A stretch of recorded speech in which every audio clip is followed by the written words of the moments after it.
अस्सलाम वालेकुम व्यूअर्स, कैसे हैं आप सब? उम्मीद है खैरियत से होंगे। ये देख सकते हैं जी, ये हमारी नेटिव प्लेस है, गांव है हमारा, और उसमें एक छोटा सा घर है। आज थोड़ा सा आपको विज़िट करवाते हैं देसी माहौल। ये कुछ बेलें हैं, छोटी सी लगाई थी मैंने यहाँ पे, और ये काफ़ी फ्लरिश कर गई हैं, बड़ी हो गई हैं। इस साइड पे मेन गेट है। बेसिकली 1 कनाल का ये एरिया है, और 1 कनाल जो गांव का 1 कनाल है ये वो वाला है, शहरों वाला नहीं है। और इसको अगर देखें तो ये कम से कम 2 कनाल से भी बड़ा लगता है। और इस साइड पे भी कुछ ये ट्री मिलते हैं, ये शायद नीम का दरख्त है आई थिंक, एक तरह से। ये भी देख सकते हैं, ये मेहंदी है, ये इंपॉर्टेंट है। अक्सर आपको दुकानों से पैकेटों में डिफरेंट शेप्स में ये मिलती है, और ये मेहंदी है प्रॉपर, और इसका ये पौधा है। और ये पत्ते इसके आ रहे हैं अब। तो ये पत्ते तोड़ के आप खुश करते हैं, ड्राई करते हैं, उसके बाद इसको आप पीसते हैं, तो ये प्योर ओरिजिनल मेहंदी तैयार हो जाती है। और इस साइड पे वेजिटेबल्स लगाते थे जब मैं यहाँ पे होता था 15-16-17 साल पहले। तो यहाँ पे बहुत ही अच्छी वेजिटेबल होती थी, क्योंकि ये एग्रीकल्चर लैंड थी। उसके बाद फिर इसको सेल आउट करके आगे उसके बाद प्लांटेशन की गई, और यहाँ पे सारी ये वेजिटेबल्स होती थी। तो ये बाद में गेट लगा दिया और इसको थोड़ा पक्का कर दिया, ताकि गाड़ी वगैरह अंदर आ सके आराम से। और लोग यहाँ पे बैठ जाते हैं, सम टाइम गैदरिंग होती है, कुर्बानी वगैरह का जब मौका होता है तो यहाँ पे जानवर लटकाते हैं खाल उतारने के लिए। और ये भी प्लांटेशन, आगे भी बेल्स लगा दी हैं, आगे भी बेल्स हैं, तो ये भी बड़ी हो जाएंगी। ये सामने फॉग बहुत ज़्यादा है यहाँ पे, सुबह से ही काफ़ी शदीद धुंध है और काफ़ी कूलिंग है। और इस साइड पे एक एंट्री है। बेसिकली पहले ये 1 यूनिट था, अब ये डिवीज़न कर दी गई थी इसकी। और ये जितना आपने उधर देखा है उससे ज़्यादा इस एरिया में आपको स्पेस मिलेगी। सामने ये कुछ दरख्त हैं, ये दिखाते हैं आपको। आई थिंक ये लेमन या माल्टा, ये भी एक दरख्त है। इस साइड पे बहुत बड़ा एक ट्री होता था ब्लैक पेपर का, काली मिर्च, वो गिर गया नीचे से, उसको कीड़ा लग गया था और वो मेरा ख्याल गिर गया और ख़त्म हो गया था। और ये चमेली है, कली, ये जब लगती है तो बहुत खुशबू आती है। इस तरह से आगे एक अनार का दरख्त है, और ये भी एक पौधा है, पता नहीं इसको क्या कहते हैं। ये दरख्त अनार का पोमेग्रेनेट, बहुत बड़ा दरख्त है, और इसको अनार बहुत लगते हैं। आई थिंक ये एलोवेरा, वारगंदल, आई थिंक वही लग रहा है मुझे। ये छोटी सी बूटी, 8वां बूटी। इस साइड पे भी एक वारगंदल है।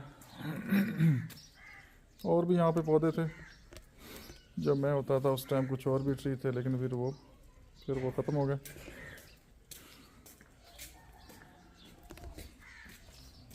सामने बेलें हैं 2, ये वाइट कलर में,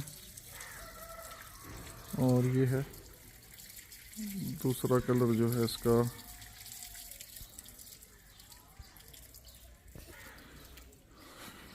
और आगे 2 बेडरूम किचन का एरिया, साइड पे छोटा सा रूम, जो मेरा रूम होता था उस टाइम, कंप्यूटर वगैरह और सारा स्टडी रूम था। तो ये एक छोटा सा विज़िट दिया आपको। गांव की ज़िंदगी भी अपनी ज़िंदगी है, लेकिन यहाँ पे आपको तब मज़ा आता है जब आपने टाइम गुजारा हो। अगर आप मॉडर्न लाइफ से इस लाइफ में आएंगे तो बिल्कुल भी आपको अच्छा नहीं लगेगा, अजीब सा लगेगा। लेकिन अगर आप गांव की लाइफ से गुज़रे हैं और फिर आप मॉडर्न लाइफ में गए हैं, और फिर वापस अगर आप आते हैं इस लाइफ में, तो ये काफ़ी आपको अट्रैक्टिव लाइफ लगती है। बाकी जो लोग गांव से रिलेटेड हैं, जिनका एक्सपीरियंस है, तो डेफिनेटली वो चीज़ों को बेहतर जज कर सकते हैं। बाकी जो बाहर शहरों में बड़े हुए हैं मम्मी डैडी माहौल में, तो हो सकता है उनमें से कोई 2-4% लोगों को ये माहौल अच्छा लगे। अदरवाइज़ अगर आपने टाइम गुजारा है ऐसी जगहों पे तो आपको बहुत अच्छा लगता है। हालांकि काफ़ी ठंडक है यहाँ पे और काफ़ी सफ़र आप करके आते हैं, तो लेकिन यहाँ पे आके आपको सुकून मिलता है। और देसी माहौल है, देसी अंडे मिलते हैं, साग मिलता है आपको, इस तरह से देश अपना खालिस दूध की चाय मिलती है, दूध मिलता है। और सुबह अर्ली मॉर्निंग यहाँ पे लाइफ स्टार्ट हो जाती है। और अभी मैं भी सुबह बाहर गया हूँ कब्रिस्तान, तो लोगों की चहल पहल स्टार्ट हो जाती है। और शाम को जल्दी लोग यहाँ पे सो जाते हैं, तकरीबन 8 बजे जो स्ट्रीट्स हैं आपको सुनसान मिलती हैं और लोग घरों में सोने की तैयारी कर रहे होते हैं। जबकि शहरों में 12-1 बज जाता है तो लोग जाग रहे होते हैं, मोबाइलों पे लगे होते हैं या अपने बिज़नेस में लगे होते हैं। तो यहाँ पे थोड़ा सा डिफरेंट माहौल है और बहुत अच्छी लाइफ गांव की लाइफ है। गांव की लाइफ बहुत अच्छी है। अगर आपके पास पैसा है, बिज़नेस है आपके, तो गांव का विज़िट ज़रूर करें, गांव में टाइम स्पेंड करें। तो हमारा तो चूँकि गांव बहुत दूर है इस्लामाबाद से, तकरीबन ये अगर ओवरऑल बात करें तो 5 से 6 घंटे की ड्राइव है। तो आजकल तो वैसे रोड टूटे हुए हैं, इन हालात में अगर आएंगे तो 8 से 9 घंटे आप पहुँचाएँगे। तो वैसे फैसलाबाद तक आपको 3 घंटे लगते हैं मैक्सिमम मोटरवे पे, उसके बाद आगे कम से कम 3 घंटे आप पहुँचाएँगे। तो फिर आप यहाँ पहुँच सकते हैं हवेली लखा 3SP, डिस्ट्रिक्ट ये उकाड़ा है, तहसील दीपालपुर है, पाकपतन और उकाड़ा का समझें कि ये बाउंड्री लाइन बनती है ऑलमोस्ट, क्योंकि इस गांव से आगे जाएंगे तो पाकपतन शरीफ शुरू हो जाता है। तो यहाँ से तकरीबन 20 किलोमीटर हैड सुलेमान की है, जो बॉर्डर है इंडिया और पाकिस्तान के दरमियान। तो ये था एक छोटा सा विज़िट। डिटेल में तो मैंने आपको नहीं दिखाया कुछ भी, जस्ट ये छोटा सा ये एरिया मैंने आपको दिखाना था, यहाँ का क्या माहौल है, क्या एनवायरनमेंट है, वो दिखाना था।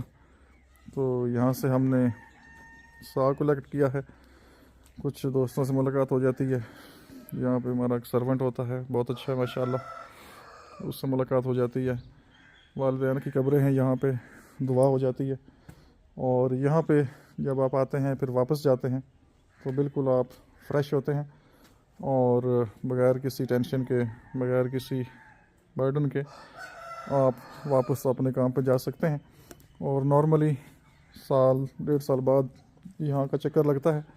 तो फर्स्ट टाइम आप देख रहे हैं 3SP में जो एक छोटा सा घर है, उसका ये लॉन छोटा सा मैंने आपको दिखाया। तो इंशाल्लाह टाइम टू टाइम अपडेट करते रहेंगे आपको। और मेरा प्लान था कि आपको आगे विज़िट कराते, जो ज़मीनें हैं आगे फसलें वगैरह होती हैं यहाँ पे, आलू बहुत ज़्यादा काश्त होता है, इस तरह से मकई 2 फसलें होती हैं साल में, और गंदम होती है, ये मेन आइटम है। और बाकी वेजिटेबल्स वगैरह भी लोग कुछ लगाते हैं। तो जो बड़े ज़मींदार हैं वो आलू की काश्त करते हैं, गंदम और मकई, ये 3-4 फसलें एक साल में लेते हैं। और यहाँ पे काफ़ी एग्रीकल्चर लैंड है और काफ़ी अच्छी ज़मीन है यहाँ पे काश्त के लिए।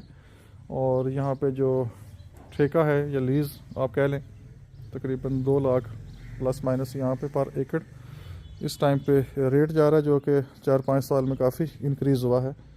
और बाकी इंशाल्लाह फिर गपशप लगाएंगे आपके साथ। अपना बहुत सा ख्याल रखिए, हमें इजाज़त दीजिए, अल्लाह हाफिज़।